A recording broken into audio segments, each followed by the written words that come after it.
Well, you played a role in it. I mean, there was a guy who was there in the shop making ice cream in a 5-gallon rock salt and ice freezer. Uh-huh. That's how we were making ice cream back in those days. And there was another person who was baking chocolate chip cookies at 3 meals a day.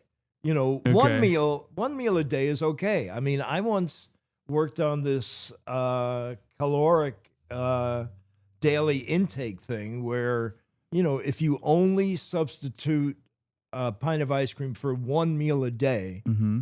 You could eat lettuce and rice the rest of the time and you'd be fine. Damn it. This was all a trap. I brought you in here so I could convince you to not only brought me in here because you thought I'd bring you ice cream. Yeah, well that, but then also I brought you in here because I thought I could convince you to not only do low calorie ice cream again, but also on top of that do protein ice cream. Oh God. I need my protein. But ice cream is supposed to be an indulgence. I know. It's supposed to be, you know, it's like I was once at some restaurant in France, and you know, some other American tourist is at another table, and you know, he's giving his order, and he'd say, "Can you hold the butter?" That's crazy. And the chef comes out and he says, "What are you, crazy?" Right, just like you. Okay, that's crazy. That's crazy. You're right about that. No, I get that. I'm just, I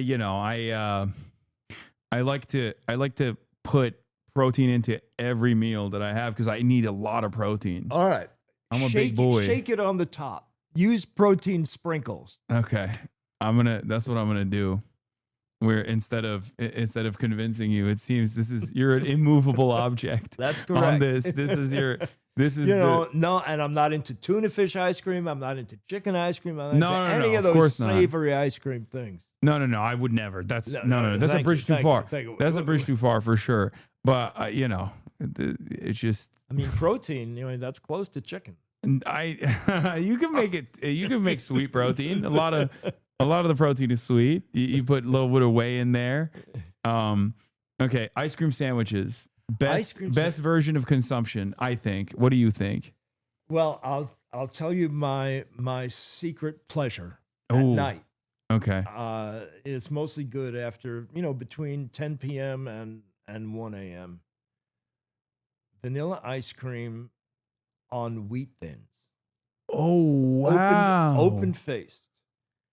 It is sweet, salty, crunchy, creamy. Whoa. It's everything you've ever wanted in an ice cream. That's brilliant. Yeah, I never thought about that. Thanks. That's amazing. Yeah. Okay. Yeah. Hell yeah. Really That's good. A game changer. People are going to try that. People are going to try that after this and be like, damn. You know, and wheat thin sales are going to shoot through the roof. They know. You got a lot of listeners. That's why you're OG.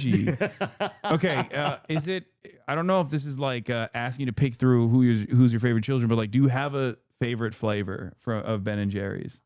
You know, I move around, but I stay with Chubby Hubby, New York Super Fudge. Let me look this up. Cherry Garcia.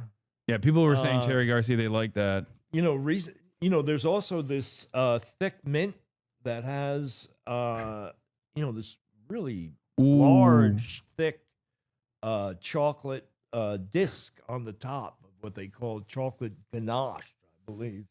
I think that's really good. Oh, yeah. Oh, they're saying fish food. Fish food. Fish food is the last flavor that I was personally involved in. Okay.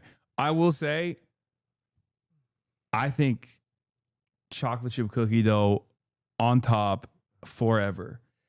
Yeah. I'm a huge, I am a loyalist of chocolate chip cookie dough.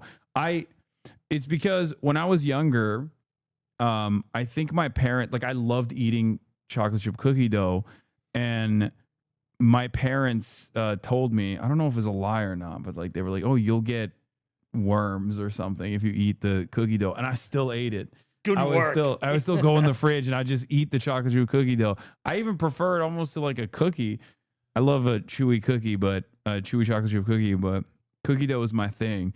And you guys even have I think a cookie dough that you would just sell. Yeah, you could just get a bag of chocolate chip cookie dough. Oh, so good. Ben and Jerry's invented chocolate chip cookie dough ice cream. No. Yep. Yep. What? Yeah, amazing. I mean, no. it's amazing. I mean, there was somebody who invented vanilla ice cream, somebody who invented chocolate ice cream. Ben and Jerry's invented chocolate chip cookie dough ice cream, and now it's become like a standard for every brand. That's amazing. I'm sitting across from the inventor of the greatest ice cream flavor of all time. Well, I have to say, it wasn't me personally. Underneath the ice cream. Exactly. Yeah. What about pistachio? Do you guys have a pistachio flavor? We do have a pistachio flavor, and there aren't that many ice creams that have a pistachio flavor anymore. And yeah, which is interesting because that's huge in Turkey. But then again, there's a lot of pistachio in Turkey. Right. What? Yeah, we have a pistachio flavor, and what is some other flavor that you don't? Oh, we have and. You just fall, tripped the and guy fell. Said, "Hey, throw some of that stuff in." No, right, and it really took off. And then, I mean, that was making it in bulk in 2.5 gallon containers, and it became so popular that we wanted to start making it in pints. And the problem was that the little chocolate chip cookie dough balls. I mean, people were rolling them by hand. Yeah. I mean, that's a lot of balls to roll. Yeah. And they're really sticky, and they would get stuck to all the machinery and crap. And then we started coating them in cornstarch, I think. And now they're made by this great company in Vermont that employs people who speak like 5 or 10 different languages. I mean, they're all immigrants. And what they do is that they freeze them as soon as they're extruded into these little pellets. And I'm blown. I can't get over this. It says that it was in 1991, Ben & Jerry's began selling pints of the flavor, which quickly became popular with consumers. 1992, chocolate chip cookie dough accounted for 20% of the company's total ice cream sales. Wow. 20%. Well, today, the biggest selling flavor is half-baked, which is half chocolate chip cookie dough and half chocolate fudge brownie. Yeah, no, I love that. That's my Ben & Jerry's flavor. That's my top flavor. I love it. Wait, someone said ask him about grape flavor. You guys have no. We don't do grape. Yeah, that's crazy. We had grape nut ice cream for a while. Grape nut cereal. Have you ever had Turkish ice cream? Who's Turkish? Oh, is that stuff that's like really stretchy? Yeah. I think it's got because I asked my cousin how it's made. Because it's like what makes it so chewy? Because it's like kind of chewy. Maraş dondurması. It's from the area called Maraş in Turkey, and he said that they use where is it? They use sahlep, which I don't know what it is. I don't know what sahlep is in English. Let me just see.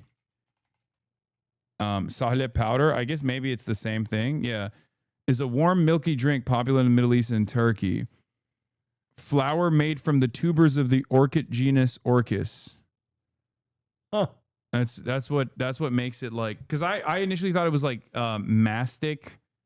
Like I thought it was like mastic gum that they put in it, but it turns out it's not. That's what makes it chewy. Anyway, if you guys want to broach into the Turkish ice cream territory. What is this? Show Ben your favorite Ben & Jerry's flavor. Oh, the Americone Dream. Yeah, Americone Dream. There was some concern that wait, really? Because they're firing the guy, is it still going to survive? And I believe it will. Oh, okay. So how does that work? How does the process of like getting a Ben & Jerry's ice cream flavor work? Are you still hands on in that? Are you like? I'm not personally hands on in it. The first ever. Let's say you make a call. You're like, there's a political commentator who isn't fired, who still has just saying, like a young guy, new vision. No, I'm kidding. I'm sure. Do people ask you that all the time where they're like, everybody wants ice cream flavor. Well, I mean, we came out with Cherry Garcia, and then every band got in touch with us. We want our ice cream flavor. Yeah. What's the craziest flavor that someone has suggested, if you don't mind me asking? Crazy flavor. Nothing. Well, you know, they keep on suggesting these savory flavors. Oh, that's the new thing that they want. Why would anybody want savory? I don't get it. I just don't If you want savory, use wheat thins. You know, put a wheat thin on chunky monkey. chunky monkey. Banana flavored. Yeah. And you can't find another banana ice cream anywhere. I don't think. I mean, banana ice creams, they used to be yellow. Yeah. But or this is really OG. I feel like they don't do that anymore. Tutti Frutti. yeah, that is very OG. No, I was not like a haven't big seen fan it. of it. I was not either. I don't know why. I've always felt like fruit flavored ice cream. It's a bad take, I know, but it's just not for me. Well, I mean, during my day at Ben and Jerry's, we found that we were not able to sell any fruit flavored ice cream unless we added chocolate to it. Oh, okay, yeah, that makes sense. Well, I mean, I guess like strawberry cheesecake is the only one that I make an exception for because it's a cheesecake. Right. You know? Right. Well, someone said rum and raisin. I don't like rum and raisin. But again, that's just me. That's my own personal preference. It's an old time flavor. Yeah. We had rum raisin for a while. Yeah. That's interesting though. Like I guess the palates change over time. Yeah, Chubby Hubby was kind of one of the first sweet and salty things. And then there's been there was a real sweet and salty craze. Yeah. I mean, there's a company called Salt and Straw. Yeah, I know that does specifically that, where it's like everything that they do is like very salty, very rich. Huh. That's probably why a lot of people are asking you to do more savory stuff. Honestly, yeah, they got like some of them are just straight up salty. Like they have like a goat cheese one where it's like just salty. It's not for everybody. Okay, out there idea. I'm gonna throw some ice cream flavor ideas at you. Yeah. And see if you already have it, because Ben & Jerry's has a lot of flavors. I don't know all the flavors. Okay, cinnamon toast crunch. Cinnamon toast crunch. It's almost like a cookies and cream, but instead of the Oreo cookie base, the base is cinnamon toast crunch cereal bits. You know, I think it could work. That's free ball for you. I'm giving that to you for free. It's all good. You can take that home with you. It's fine. Okay. Baklava. Baklava, the company has tried. And there were two flavors that we came out with at the same time. It was baklava and cannoli. And I was saying that baklava was going to sell better than cannoli, but I was wrong. Yeah. Well, baklava seems too oriental for Americans, I think. Still, it might have a resurgence now that like Dubai chocolate. I don't know if you know what that is, but Heard of it. Dubai chocolate is like popping off right now. It's a TikTok trend, but it's basically do you know what kunefe is? It's a Turkish it's like a Middle Eastern dessert. It's like phyllo dough pieces, I think. It's almost like it looks like thick pieces of hair, strands of hair. Hairy. Yeah. And they douse that with like some kind of pistachio chocolate, and then they put that inside of a chocolate, and that's how they make Dubai chocolate. Sounds pretty good. Yeah, it's not like coconut, chat. It's not. It doesn't have the same mouthfeel as like coconut at all. It feels like it's closer to like a noodle, like a crispy pastry than coconut. There's a lot of. I don't like this personally, but have you guys ever tried a rose flavoring? Yes, we have tried rose. I don't really like it, but I kind of liked it. It was kind of subtle, and I think we added some pistachios to it. Yeah. And I'm usually not kind of a subtle guy, but yeah, it worked for me. Okay. What is your favorite flavor that went away? You have one where you're like, I really like this. I banged for this, and people just didn't get the vision at the time. Well, the original one was mocha walnut. you know, I used to be the delivery guy. I would be delivering it. Uh-huh. You just be Uh, eating while you're delivering? yeah, yeah. And, you know, we got complaint letters. Half of them said there's too much coffee in the mocha. Half of them said there's too much chocolate in the mocha. Uh-huh. So, you know, it was kind of a subtle, you know, there's nothing, the walnuts and the mocha, it's kind of a subtle thing. And yeah, you know, you had to have a hankering for that kind of thing. Okay. And then there was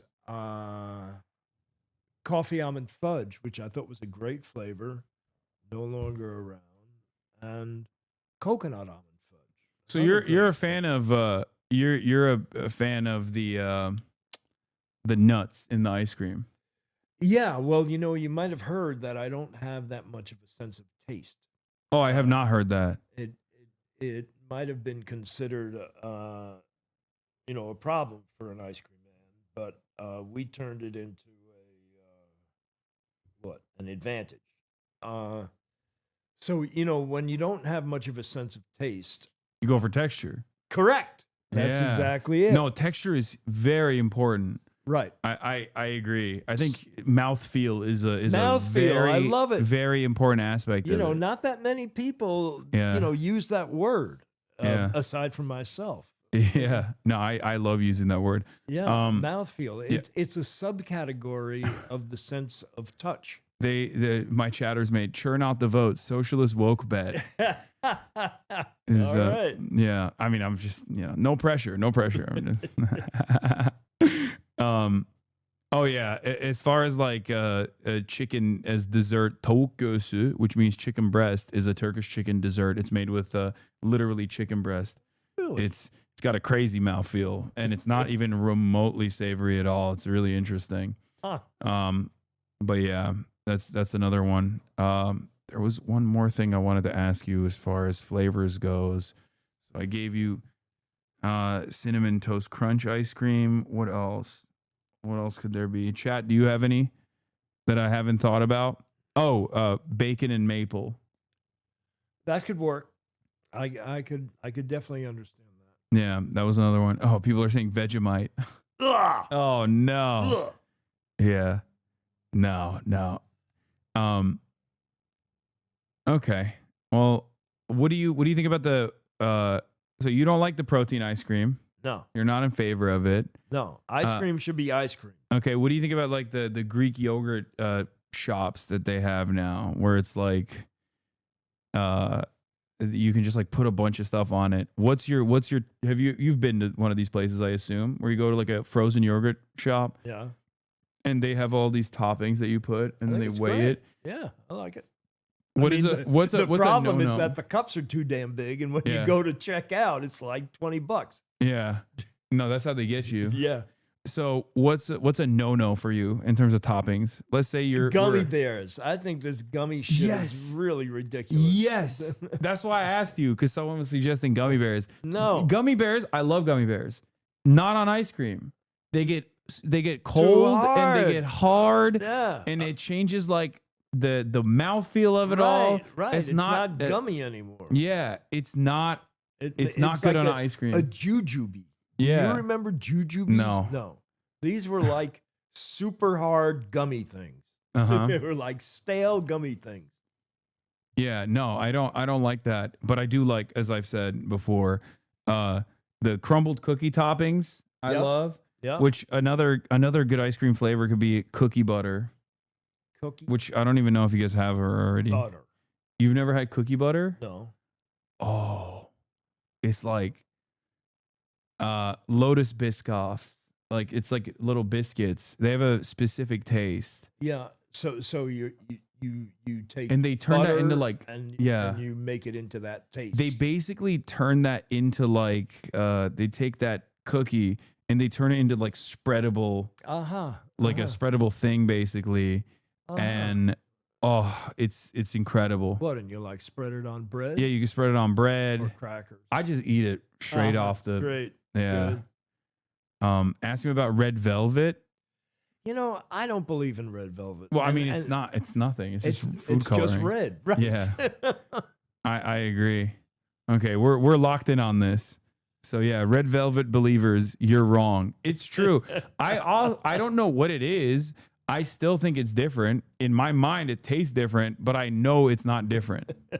If that makes sense. Well, especially for a guy who doesn't have a sense of taste, it's really not different. Okay, someone's asking Earl Grey tea flavored ice cream. Too subtle. I mean, again, a guy who doesn't have a sense of taste, I can't tell the difference between all these different teas. Yeah, you just got to put sprinkle some nuts in there. Yeah. Tea and nuts. Okay. Well, Ben, thank you so much for coming on. It has been a pleasure, amazing. dude. Thank you. Beautiful. You're awesome. I'm gonna go grab some napkins. Yes. The water damage here, but it's all good. No, don't worry about that. Hackett and how he was overthrowing governments, and this guy was the most decorated Marine back in his time, and he's talking about he was doing it all for the banks, for the big banks, and for the big corporations. Yeah, and that's the other thing, of course, is that like there's no problem with immigrants coming here, but like if you even wanted to in a positive manner make sure that the host nations were like or the nations where people are coming from were livable and habitable, then you would stop interfering in their affairs and instead only positively intervening. And by that I mean like actually help rebuild their infrastructure and allow these countries to thrive. Exactly. I mean, I came here. I'm very privileged. I am an American citizen. I was born on U.S. soil, and I am what is known as a anchor baby, and something that Donald Trump is trying to take away from the next generation, even though it's unconstitutional.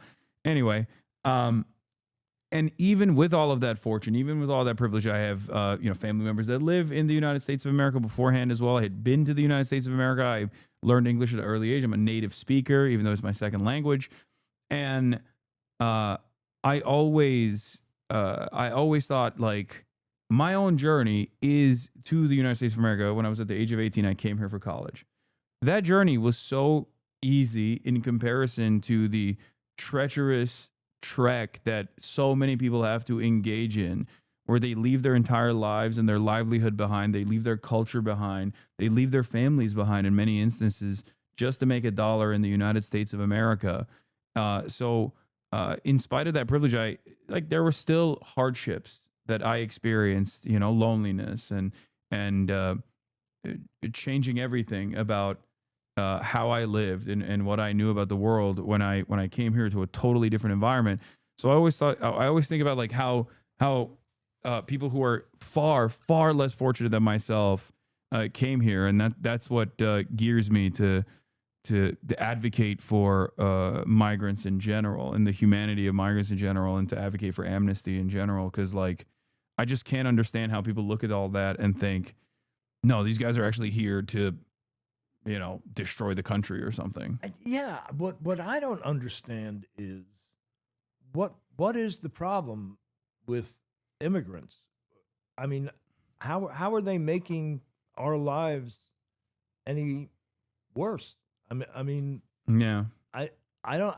I mean, my understanding is that unemployment is really low in the country. They're not stealing our jobs. It's jobs that Americans refuse to do. Mm-hmm. And they pay taxes. I just don't understand what's the issue. It's just scapegoating because if you don't address no one wants to address the real problem, which is corporate consolidation and endless greed and endless war as a consequence of endless greed. And therefore they have to look for new villains. I mean, we already know historic examples, like in Nazi Germany, where they presented the villains of society rather than addressing the root causes. They turned around and scapegoated Jewish people and political dissidents like socialists, trade unionists, communists. Said it was Jewish Bolshevism that was the real threat to the superior German culture that was destroying it from within with degeneracy. A lot of these points of propaganda are damn near identical. and have never really changed all that much for Republicans since the aftermath of World War II, I would say. We very quickly engaged in the Cold War, and in that process, I think we just never really gave up our fascist tendencies. And here we are. I think it's like unfolding. The logical conclusion of all of that enmity is the Trump administration. Yeah, I think that's exactly right. And I think what's missing, and I think what is, I don't know, an intrinsic part of the American people is compassion and spirit and a soul of and empathy. I mean, they're starting to say that, oh, empathy is a really bad thing. You shouldn't. Yeah. I can't believe that. They're just being whole ass villains. That blows my mind. People, because I call empathy gets in the way of, yeah, you know, give it all to me and fuck everybody else. yeah. We don't care about those other people. Fuck them. They say violent empathy or me all toxic the money. empathy. Right. That's crazy. It's just, I call it vice signaling. Because conservatives used to say like, oh, you're virtue signaling, which is, signaling that you're more virtuous than you actually are. The underlying premise is you must be faking it, right? But it's still basically is an admission that like the thing that you were advocating for is virtuous.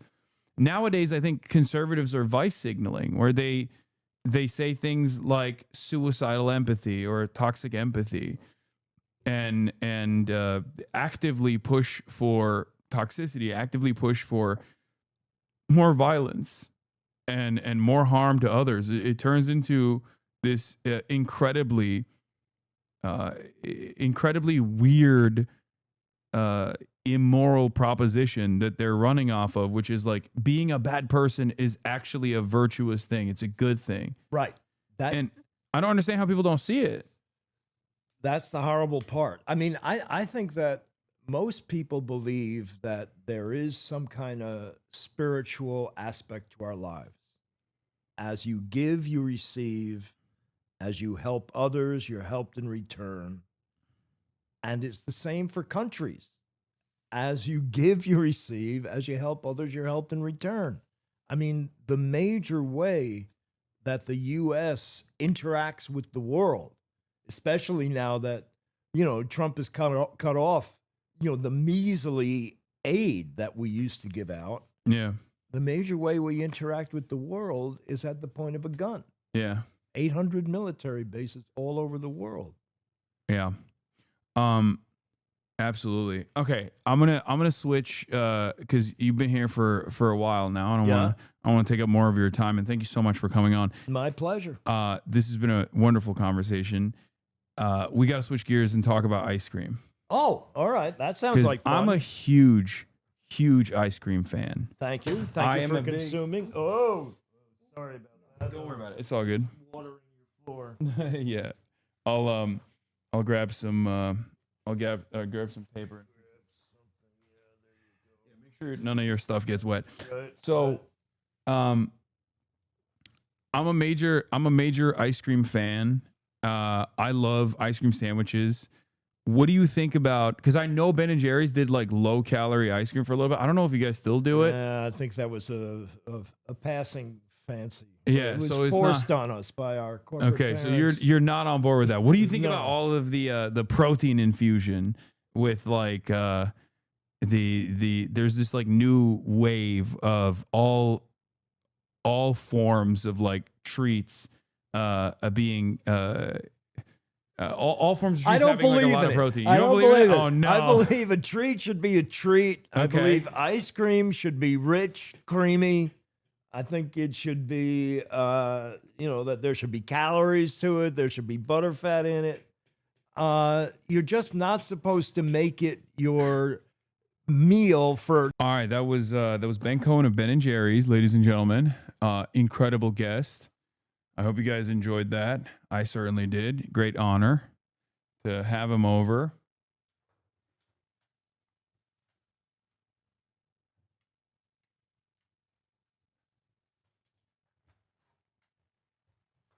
An OG.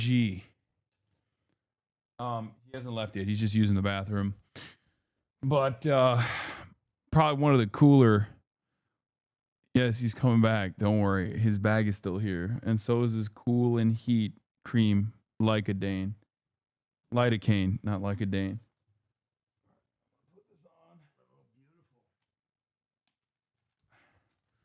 Do you want your Pentagon budget paperwork back Well, so you can? If you'd like to keep it around and use it, you can do that. Oh, no, I mean you're using that to preach the gospel to people. You help with anything? Wait, so you say you were born in 1950? How old are you now? This is for you. Oh, thank you. How old are you now? Oh, really, really old. 74. You're 7. Oh, you're 74 years young. Yeah. And also you're very active. Yeah, I can get down on the floor. Yeah. I want to leave you with a couple of these pens. Not your run-of-the-mill pen. They're banner pens. Is a move our money, pull here, and then you Move our pulled money, pull here. You got it. global military spending in billions per year and federal sending selected programs, Pentagon versus K through 12 education. I love this. Wow. This is incredible. Thank you so much. You're very welcome. You know, if you have some kind of relationship with your viewers or listeners, Mm-hmm. I can supply you with large quantities of those and you can give it to them. Ben is saying that if you guys want some,